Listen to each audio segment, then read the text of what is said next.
అబ్బా ఈరోజు మనం వచ్చాను రామ్మోహన్ హౌస్. రామ్మోహన్ హౌస్ లో 2 గదులే ఉన్నాయి. బ్రో నువ్వు నిజంగా కర్రీస్ చూస్తున్నాం. బండోడు పప్పు చేసిండు.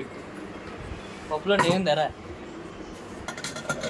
పప్పులో నేను నేను బ్యాచులర్ ని ఫ్యామిలీ కాదు అంటే చంపుతా అందుకే బ్రింజల్ ఫ్రై చేసిండు. మనం తినం వంకే రైస్ చేసాడు. ప్లేట్ ఇదా అదిగో తెల్లగా ఉందరా, తెల్లగా మెరిసిపోతుంది. వేసిపోతుంది. ఎంత మంచి కడిగిండో గొచ్చులో. గంట కూడా ఉంది. ఇలా చూసుకుంటే పర్లానికి ఎట్లా వండి పెడతారు చూద్దాం. ఈ రైస్ ఉడకలేదులేరా అంత బాగా, చూడు అంతే. మనం వేసుకుంటే బాడీ సరిపోతుంది. ఆహా హలో ఒకసారి ఆపది. నేనేదో టెస్ట్